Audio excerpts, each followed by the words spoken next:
tal amigos? ¿Cómo están? Una vez más su servidor Rafael Andreu, transmitiendo para ustedes su programa Cafeteando con la Salud, hoy día 17 de mayo, transmitiendo de nuevo desde la Perla Tapatía. El último programa también nos tocó la suerte de estar aquí en Guadalajara, y bueno, nos trataron también, y además descubrimos una gran personalidad aquí en esta ciudad que no pudimos dejar de presumirla. Estamos en compañía de una, si me lo permites decir, doctor, con todo respeto y humildad, una gran eminencia en medicina, pero además en podología. Una institución, la historia de la podología de verdad es un honor, la tengo aquí sentada a mi lado. Y bueno, pues hoy estamos con el doctor Jorge Hernández González. Doctor, bienvenido. Muchas gracias por abrirnos las puertas de tu clínica, de tu consultorio, y para que nos platiques un poquito más, primero de ti y después de qué es la podología. ¿Qué es la podología, doctor? Bueno, primero, Rafael Andreu, Gracias. bienvenido. Gracias por esas palabras. Qué bueno que pues, nos vamos a tomar ese cafecito en compañía de las gentes que nos están viendo. Y con mucho gusto, bueno, pues, la podología para mí significa pues, una gran parte de mi vida. Cuando tú estás estudiando y quieres saber, me acuerdo que tenía uno de mis maestros ortopedistas que decía, es que yo estudié para ser carpintero. En mi familia, personalmente, mis tíos médicos cirujanos de abdomen, pues lógico, yo quería ser un cirujano abdominal, pero iba a aparecer un piecito y ahora sí me iba a dar la patada y me iba a poder decir, estoy a tus pies. Eso es lo que significa el creer en la podología, en el creer en un apéndice que en muchas ocasiones, por ser el último que se revisan los libros, no le ponemos atención. Tú vienes de una familia de médicos. Sí, mi tío abuelo médico, los dos hermanos de mi padre médicos, mi padrino de bautismo, primera comunión, confirmación, médicos. Tengo 15 primos médicos, 4 hermanas médicos, 2 de mis hijos son médicos, tengo 6 sobrinos médicos, uno está haciendo la residencia ya en México. Y entonces, bueno, pues definitivamente amo la medicina. Yo veía a Rafa cuando iba con una tía que era la secretaria del jefe de servicios médicos del estado, y veía a aquellas gentes de blanco, y yo lo sentía como unos dioses, sentía todo aquel respeto, y mi sueño era hacer medicina. Yo no tenía otra cosa, decía, yo voy a ser médico, soy médico, soy médico. Mi padre es ingeniero en electrónica, sé electrónica, pero yo siempre me vi con una bata blanca siendo médico. ¿Jugabas a doctor cuando chiquito? Jugaba a operar mis animalitos, las muñecas de mis hermanas. Tengo 5 hermanas, no tengo hermanos. Y entonces las ponía a jugar trompos y todo, y las ponía a hacer medicina, y les rajaba sus muñequitas, y así me andaba yendo, pero me gustaba mucho siempre la medicina. Sin embargo, también, amigos, el doctor, antes de siquiera entrar a la carrera, en la preparatoria, si estamos bien informados, ya impartía cátedra. ¿Es así, doctor? Sí, fíjate que en un principio me gustó la enseñanza. Estando en secundaria hago mi primer libro de electrónica.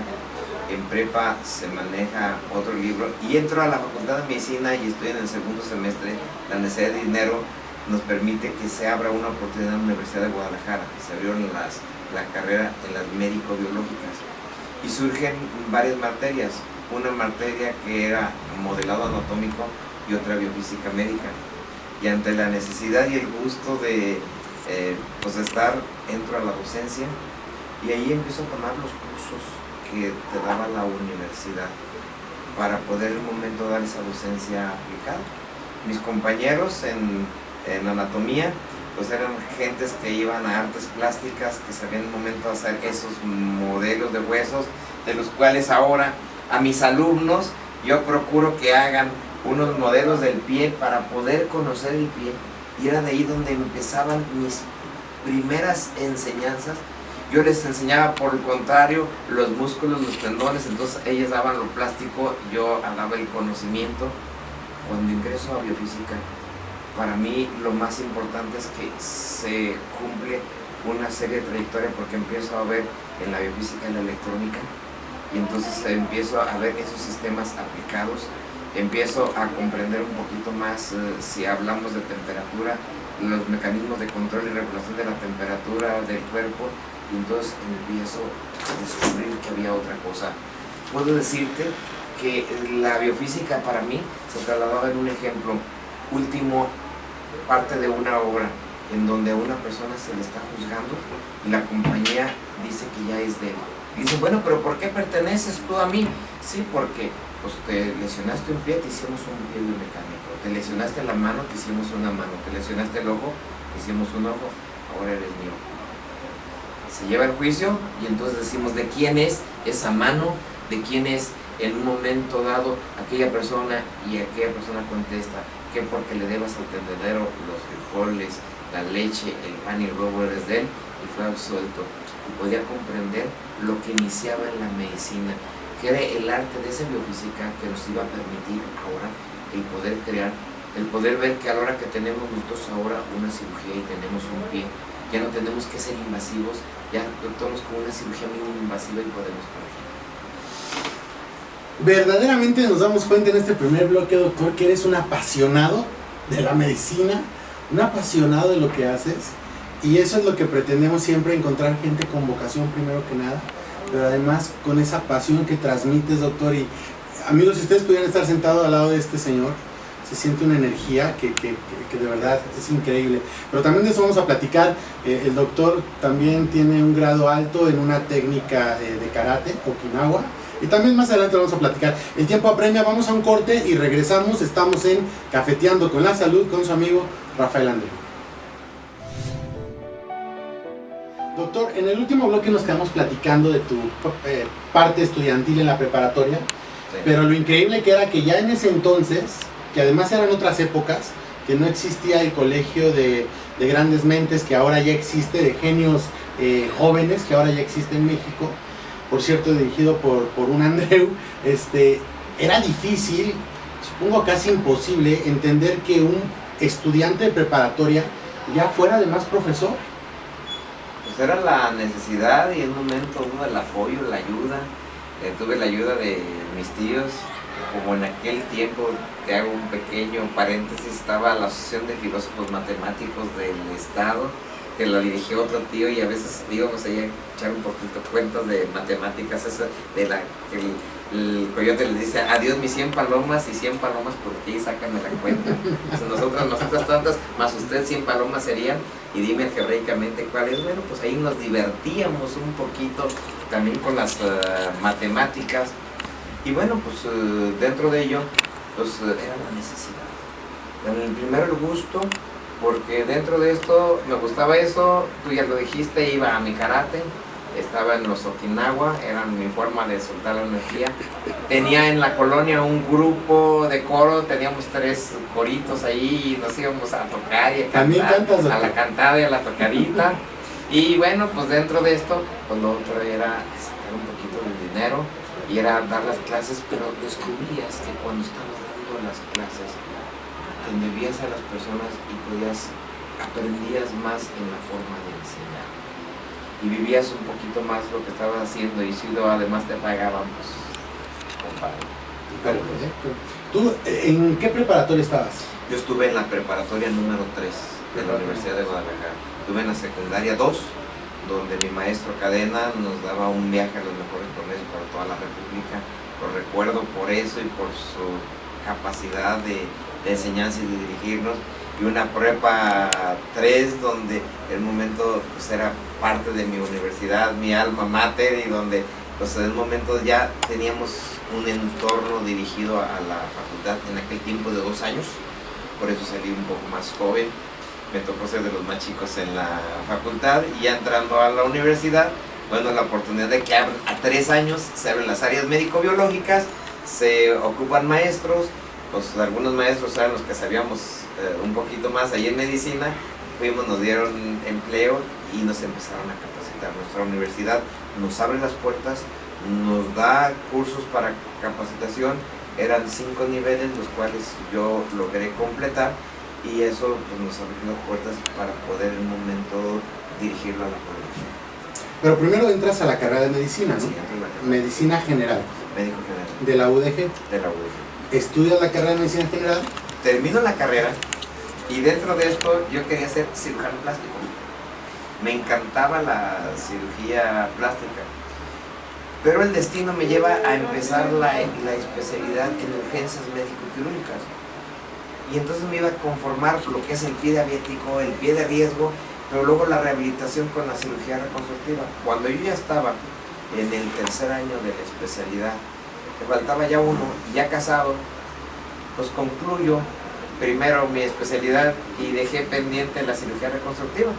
Aunque dentro de esto, durante mi rotación en la especialidad, estuve en el Instituto de Cirugía Reconstructiva y en la Torre de Especialidades, donde pues, creo que me apliqué y hacía las guardias que no querían mis compañeros y recibo una mención especial al estar ahí. La principal fue el conocimiento. Ya termino aquello y la vida me tenía preparada más sorpresas, porque yo estudiando en la facultad pasé de un dolor de cabeza. Y entonces hay una persona aquí que fue la primera en México que trae la acupuntura de una forma organizada, el doctor Guillermo Ruiz Risco. Y en unas pláticas en las conferencias médicas habla de acupuntura desde que había unas agujitas que se aplican. Oye, que me la expliquen para mi dolor de cabeza. Oye, se me quita. Pues yo empiezo a creer en la acupuntura de San Juan Don Tunlú, el aletear de las palomas cuando suenan las campanas, aquella forma de poder manejar la energía con la que íbamos a tratarla a las personas. Y entonces empiezo con él a aprender esa forma en el Hospital México-Americano, un departamento de investigación, y formamos la primera sociedad mexicana para el estudio de la acupuntura. Entrando en eso, pues esto me llevó hasta llegar a certificarme en la Universidad de Beijing en China. ¿Fuiste a la Universidad de Beijing en China? Estuve en la Universidad de Beijing. ¿Y estudiaste la certificación? Estuve en 3 ocasiones. En mi segunda ocasión tuve un gran encuentro porque haciendo unos trabajos me voy a Francia, estoy con François Poros, empiezo a manejar la electrocelulipólisis porque soy ingeniero en electrónica y mediante esto presento un trabajo en China. Cuando estaba presentando el trabajo, me dice una de las personas ahí que, oye, pues es que esto que usted está haciendo, ¿dónde lo aprendió? ¿Cómo es posible que un mexicano conozca todo esto de acupuntura y en fin? Y me invita a pertenecer a la asociación china y me invita a que regrese. Cuando yo regreso, presento otro trabajo que es el manejo de la hemiparálisis facial con el electroestímulo, con la acupuntura. Y a la hora que presento esto, me pide ella esos trabajos para dárselos a su esposo, que es el secretario de salud. Le dije, pues no es secretario de salud, ¿será cierto o no? Se los di, no conocía ni a Kumate, que era el secretario de salud en aquellos tiempos. Le doy mis trabajos y me manda a llamar el rector de la Universidad de Beijing y me dice que iba a visitarme ahí donde llegaba el ministro de salud de China, que quería conocernos. Cuando llega dije, pues me van a correr. Pues no, nos recibió el señor, llega ahí, nos entrevista, sí era cierto que era su esposa la persona, me dice que no, sabía que no venía de forma oficial, pero que me daba unos documentos para que se los trajera mi secretario de salud. Y que a través mía lo invitaba a ir a China y que si él aceptaba ya lo iba a hacer de manera diplomática.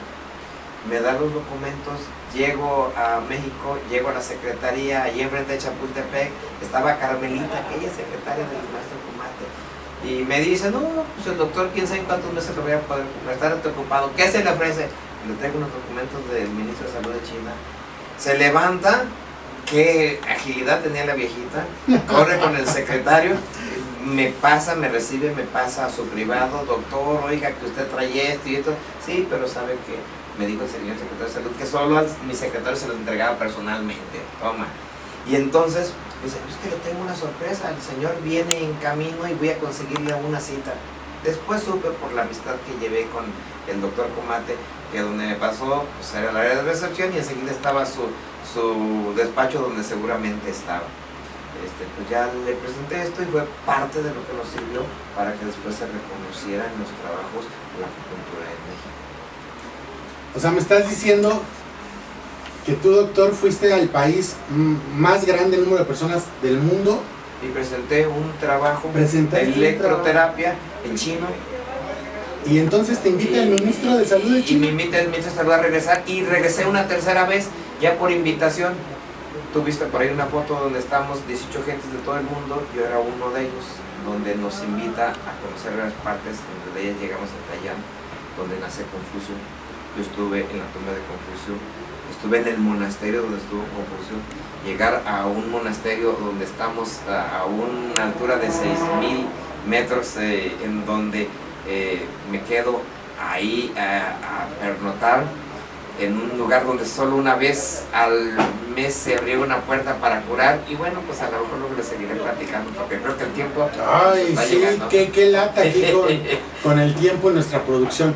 De verdad es un honor, y antes de mandar a corte, te quiero dar las gracias en nombre de México. Fíjate, llevamos 2 bloques y ya llegamos hasta la sensibilización de darte las gracias en nombre de México, porque has abierto las fronteras y has puesto el nombre de México en alto. Era una petición de China el poder transmitir cosas que a lo mejor en el siguiente bloque les voy a decir. Vamos a un corte, queridos amigos, y regresamos pronto con Cafeteando con la Salud, con su servidor Rafael Andreu, en compañía del doctor Jorge Hernández. De verdad, qué padre la historia de China. Y además que el doctor nos puso muy en alto, el nombre de México lo puso en alto, en un país que está bien lejos, y que en ese entonces no había internet, no había los medios de comunicación que hay hoy día, y a la tradicional, con unos documentos que le da el ministro de Salud para traerlo al secretario de Salud de México e invitarlo. Ahí nos quedamos, y luego, ¿qué pasa? Bueno, pues ya después de esto abre unas puertas, porque en ese inter nosotros estábamos luchando por el conocimiento de la podología. Ya habíamos hecho un congreso en Acapulco, donde un compañero español que anda por aquí, que ya se ha adoptado en México, lo traemos, lo invitamos por primera vez a ese evento. Invitamos en aquel entonces al doctor Agustín González, que era el encargado de regulación en México. Y esto nos empezaba a abrir puertas para que se creyera que lo que estábamos haciendo era de una forma honesta, vertical. Nos llevó a tener reuniones de trabajo y conocer a otro gran personaje para mí, don Héctor Fernández Varela. Don Héctor era el encargado de toda esa área de regulación. Fue la persona que al anterior rector le otorga sus reconocimientos en la UNAM, y actualmente es el director médico de la UNAM. El maestro ya está grande, pero sigue siendo una excelente persona. Y junto con ellos pues empezaba a manejar todo lo que era la regulación de la acupuntura, de la podología. Y dentro de ello, bueno, pues una de las cosas es los planes y programas y todo lo que traíamos para poder que la podología no nomás fuera en cursos, sino concluyera en una carrera que te diera un título, que te otorgara una cédula. Entonces, entre lo que ibas a otros países, lo que veías aquí, lo que veías en la Universidad de Texas, lo que veías en tu universidad, pues de alguna forma iba dejando ese conocimiento a las personas que nos iban a permitir creer en algo que en un principio llegó a pensarse que la podología era alternativa, como la homeopatía, la acupuntura. Hasta ocupar su lugar no somos alternativos, es un área de la salud perfectamente ubicada y al tener su lugar. ¿En qué año surge la podología, doctor? La podología, ya con reconocimiento de la primera escuela, surge en 1994. No, pero a nivel mundial. ¿Cuándo surge la podología? Bueno, los anales de la podología, no te puedo decir con exactitud, no se ha plasmado de una forma oficial. En Estados Unidos en 1884 ya eran podólogos antes de ser podiatras las gentes que manejaban esto en Estados Unidos. En Argentina y en Uruguay fue en los años 50 cuando surgen las dos escuelas. Cosa curiosa, mientras en ellos surgen en los 50 y en Estados Unidos en el 84, 100 años después, en el 94, se reconocía la podología en México. La carrera fue difícil porque, como te digo, personas que en un momento trabajaron con esto, el señor José Herrerías, Genaro Muciño, Alberto de la Vega, José Eduardo Alvarado, Ricardo Álvarez Nieto, gentes que formaron la Asociación Mexicana de Quiroprácticos y Podiatras, tu servidor siendo en un momento, en aquel tiempo, estudiante de medicina, que andaba con todo ese grupito, pues fue un grupo que trabajó por hoy tener una podología reconocida, por dejar que el practipédico dejara de serlo y pudiera tener la oportunidad de entrar a la escuela y poder tener algo que avalara su práctica, que la Secretaría de Salud lo pudiera regular y que con esto, pues al regularse la práctica médica, fuera reconocida y fuera una seguridad en la atención a las personas. Luchaste durante muchos años por conseguir esto, ¿verdad? Pero no luché, quiero decirte que al mencionarte todas estas personas es decirte que no luché solo, que más bien fuimos varios, que a lo mejor a algunos nos tocaba hacer cabeza y como los buenos españoles que tú mencionabas antes, tenía un tío que también se veía y decía, somos tercos como los catalanes, no sé dónde escuchaba esa palabra, pero él me decía, retercos que somos, y pues así era terco tu servidor, y no nomás eso, era el ver aquellas personas que de alguna forma te invitaban a los congresos, que creían en ti, y que si eras el hermano médico de ellos, pues te motivaban a distraer tu atención en otras áreas y a pensar que había esto, que también yo había descubierto que estaba vacío, puesto que al tener yo mi primera experiencia en la podología, que a lo mejor luego te platicaré cómo es, pues no me fue muy bien. A ver, platícanos cómo fue tu primera experiencia en la podología. Pues como le pasa a muchas gentes, te veo a las 12 de la noche queriendo sacar petróleo, sacándote una uña encarnada. Y entonces en la mañana con el dedo inflamado vas a una de esas casas que tenían nombre comerciales. Nombre comercial que no menciono, y empiezan a atender. Cuando me empiezan a atender y empiezan a burbunearle ahí, volteo y me doy cuenta o descubro, puesto que yo iba con toda la confianza, y a veces cuando llegas con la confianza te nublas a ella, y descubro que la persona que me estaba atendiendo ahí no traía guantes, no había hecho una asepsia, no, le pregunto qué estudios tenía, no había terminado la primaria, eran aquellas personas que tomaban estas compañías, les daban un curso y los ponían a trabajar, y entonces pues me levanto. Ante esa situación, pues es donde yo digo, bueno, pues yo veo que hay esto, hay que ayudarlos, hay que apoyarlos. Tenía dos cosas: mataron un sueño y una ilusión, alimentarlo, vivarlo y ayudarlo. ¿Cuál harías tú? El segundo. Pues eso hicimos. Y a lo mejor aquí cuando empezábamos a invitar a las primeras gentes, hubo gentes que nos cerraban las puertas, que decían, es que tengo pacientes, esas gentes que después ya no tenían pacientes. Creo que hasta la fecha, esta marca de la que todos sabemos, saca un curso y te pone en una tienda y vámonos, ¿no? O sea, no hay un profesionalismo, ¿no? Pues esa y algunas otras. Lo que ocurre, te voy a decir, ¿tú sabes cómo surge esa marca? No, ni idea. Cuando hablas, pues hoy vas a saber, lo van a saber. Vamos a dejarlo para el próximo Está bien. bloque porque está padre la historia.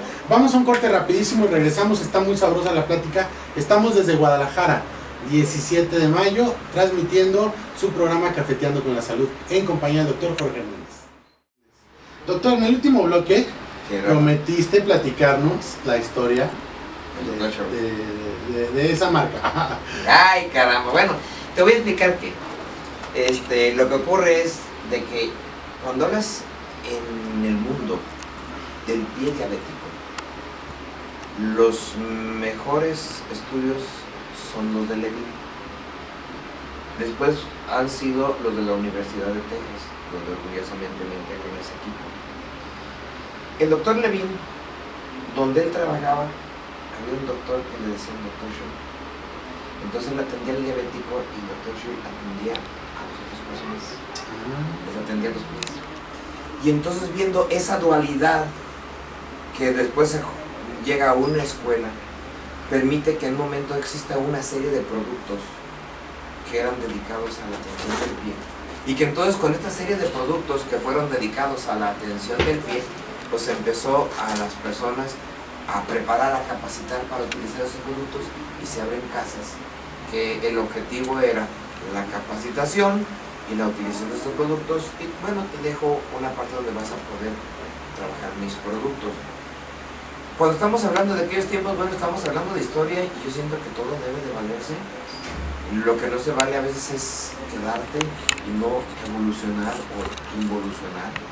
Y entonces en la evolución nos ha llevado a que en un momento existe la profesionalización, existe la apertura para que entonces la persona ya no sea una persona que sabe manejar un producto y que lo sabe otorgar, sino que sea un profesionista que tiene todo un amplio panorama. Por eso yo quiero decirles algo, amigos. El doctor, de verdad dicen que la sencillez hace la grandeza, la humildad hace la grandeza. Estoy con alguien que verdaderamente, con hechos, porque es un señorón, con todo respeto, y no lo dice, pero gracias al doctor, por ejemplo, cuando ustedes van a una casa de podología seria, se encuentran que la persona que está maniobrando sus pies trae guantes, ¿no? En el pasado no se acostumbraba.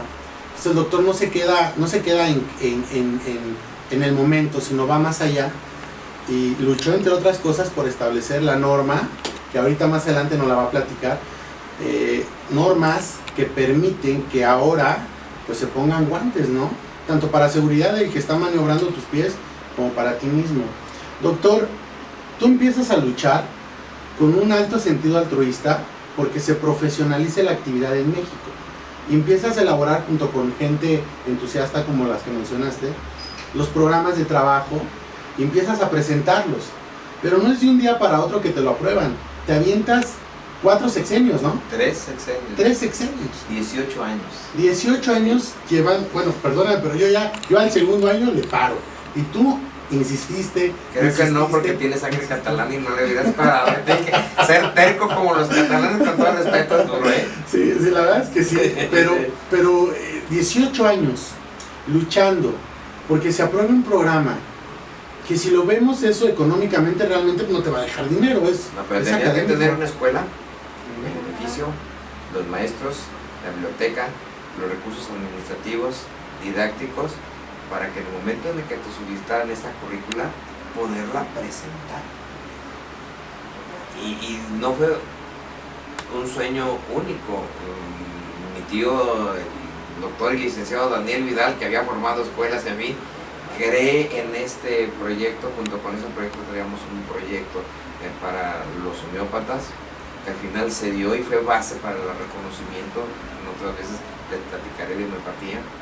Y entonces todo esto vino, aparte, el hambre de poder que efectivamente las personas que lo estaban trabajando lo pudieran hacer con aquello que a mí no me hicieron, con aquella seguridad en la cual, siendo maestro en técnicas quirúrgicas, donde se ven los mecanismos de asepsia y antisepsia, donde se ve por qué se usó el primer guante. El primer guante, cuando las personas antes se lavaban las manos y comprendieron que ya no había infección, porque la fiebre puerperal les daba a las mujeres, porque a la hora que las tenían en un mismo cuarto, tocaban a una con otra y transmitían la infección. Era mejor que te atendieran en tu casa, porque así no te llevaban una infección. Se lavaban las manos y después se ponían fenol. El fenol fue de los primeros desinfectantes. Y la esposa de uno de estos médicos, yo creo que sintiendo los rasposos, dijo: ponte guantes y mejor límpialos con fenol. Surgen los guantes. Yo que daba esas clases y que veía todo esto, bueno, pues lo primero que hicimos fue hacer lo que ya no era un servicio de pedicuro, ahora era una atención primaria al pie. Y entonces se lleva una metodología que, después de que está, queremos que se norme con calidad. Y entonces por primera vez a México se le daba una oportunidad, porque lleva un sistema de certificación en calidad. Y esa certificación en calidad, hago una consulta ya como escuela, nos mandan llamar y nos sentamos un grupo de personas a poder redefinir cuáles iban a ser los pasos con los cuales se iba a realizar una atención podológica primaria que diera seguridad, pensando que la seguridad debe ser desde el acomodo del paciente, la seguridad del paciente, el acomodo de tu instrumental y la esterilidad de tu instrumental, y el acomodo y seguridad tuya. El tiempo apremia, me da mucha pena, pero estamos en televisión, ¿no? Vamos a un corte y regresamos con esta parte, porque estamos hablando de la norma. Me quedo con algo: no solo no ganabas dinero, esos 18 años tuviste que invertir dinero en la escuela para que estuviera funcionando y pudieras establecer los protocolos. O sea, además pusiste dinero. Sí. Gracias, doctor. En nombre de México, vamos a un corte y regresamos rapidísimo.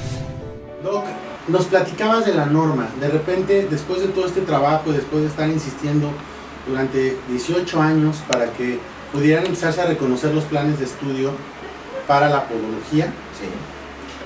tú creas una norma que hasta el día de hoy se sigue operando. La creamos, la solicito yo, pero la creamos un grupo de El grupo, personas. sí, es lo que nos platicas. Para que una norma pueda en momento de conocer debe de tener una concurrencia de los diferentes sectores. En aquel entonces la gente que manejaba el área de la podología, médicos que manejamos el área de podología, y después por ahí ingresaban algunas gentes que como industriales tuvo que dárseles una cabida porque era parte de lo que se manejaba en ese programa, que se tenía un subsidio para poderlo hacer. El objetivo de una norma en podología pues era darle ya ese reconocimiento de calidad que aplica a conocer, y que para nosotros significaba dos parámetros. Uno, lo que es la atención primaria al pie, a un pie en el cual, entre comillas, vamos a decir que es un pie sano. Y la segunda parte, que era el poder atender el pie enfermo. La primera parte la terminamos, la realizamos, la segunda parte ya no la quisimos realizar. ¿Por qué, Doc? Porque a veces se turbian las cosas, y cuando tú le das a una persona una espada pero empieza a cortar sin el conocimiento y empieza a hacerlo sin la adecuada práctica, pues mejor ya no le dé la otra, porque entonces va a ser más barbaridad. Entonces pues nos dimos cuenta que el examen se vendía, que se utiliza únicamente para darle una bala a una persona y no se estaba dando el entorno que realmente se quería. Y entonces las escuelas que éramos parte de ese sistema, principalmente la de Guadalajara, simplemente nos retiramos. Es a veces la mejor protesta, decir, estamos diciendo a autoridad que no estamos, tú investiga qué es lo que hay, pero no están haciendo las cosas. Tú le diste un regalo a México, padre, porque le regalas la norma, que estoy seguro que ha salvado muchos pies, y estoy seguro que ha salvado consecuencias graves, que si no existiera, pues hubiéramos llegado a consecuencias, pues como por ejemplo me platicabas fuera de cámaras de lo peligroso que es algo tan sencillo como traer los guantes, porque si no te contagias de hepatitis. A la hora que está en eso, y vuelvo a comentarte, pues aunque yo la solicité, fuimos un grupo que te lo dimos. ¿Qué es lo que te manejaba la norma? La norma te manejaba primero cuáles son las condiciones que debe de tener el paciente antes de ser atendido. A lo mejor antes, cuando lo atendías, querías tenerlo ahí con los piecitos en su buque y oler aquello que decía la gente, huele a piecito, huele a callito. ¿Y qué pasaba si en un momento dado a ese piecito que lo tenías ahí, agarrabas un bisturí, tomabas una hoja de bisturí estéril, la aplicabas y tocabas el pie? Pues en ese momento se acabó el encanto, se perdió la esterilidad.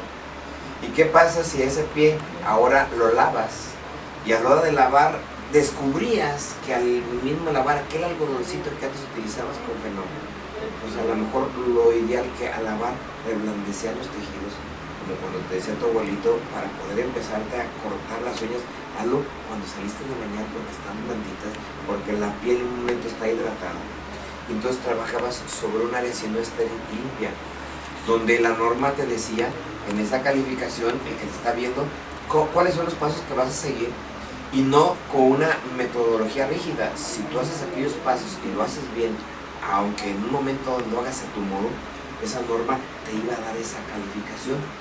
Y que en un momento de eso ya era con tu paciente, donde te marca un sillón, la posición, la altura que tienen que tener los pies, que esto en un momento a ti te puede perjudicar. Imagínate, vas a cortar una callosidad en el talón y estás agachándote, pues el sillón lo vas a elevar y lo vas a poder trabajar. En donde te marca en un momento, el paciente puede tener un síncope, un desmayo, y el sillón tiene que acostarse para poder en un momento eliminar eso. Y muchas cosas más, como en un momento ahora el podólogo que tiene que hacer. Bueno, pues en este caso yo me quito mi camisa y me dejo mi pura bata, porque la bata debe ser corta. ¿Qué tal, Caratito? Yo quiero probar el callo de ayer y el callo de hoy y a ver qué sabor tenía, porque quedó en mis manos una bata corta que te permite lavar, que te permite utilizar unos guantes, un sillón que va a ser giratorio, que cuida tu espalda, en donde se estaban implementando características al paciente, características propias al podólogo, tu gorro, tu cubrebocas, tus lentes. Entonces ya con eso ibas a tener protección. Me acuerdo que tomando los lentes había un muchacho que había quitado una uña y nunca los utilizó, y el día que tronó una uña se le encajó la uña en el ojo. Pero lo más terrible, salió, al mes ya se había encajado otra. Entonces prácticas tuyas y prácticas en tu equipo, en tu instrumental, en tus insumos, que deben en un momento dado de tener todas aquellas características que te manejen con una asepsia y antisepsia. Pero lo más importante, que esa norma que en un momento dado hicimos allá en los albores de los años 2000, en el 2013 se publica en la Secretaría de Salud a nivel nacional el manual de prácticas, donde te dice cuáles son los insumos, cuáles son las características, cómo se define gabinete podológico, en fin, donde todo esto podemos entrar directamente a la Secretaría de Salud de Colima. Y si no, bueno, pues a través tuyo te voy a poder dar la información ya publicada, que te permite en un momento conocer adecuadamente lo que tienes que hacer para una atención podológica adecuada, no un servicio de pedicuros en una atención. Por ahí los muchachos dicen, somos podólogos y no cortacallos y mochaúñas. Entonces esto es lo que viene a dar el profesionalismo en la podología, la primera la de conocer y la segunda de la Secretaría de Salud. El doctor es muy sencillo, es una gran persona, pero sabemos que el doctor estuvo luchando durante 18 años. Yo sé que fue un grupo de personas, pero tú luchaste durante 18 años. Tocaste puertas, no te rendiste, y gracias a eso ya tenemos esa norma. Sabemos que hay un grupo detrás de ti, como detrás de todo gran empresario, gran líder, no se hace solo.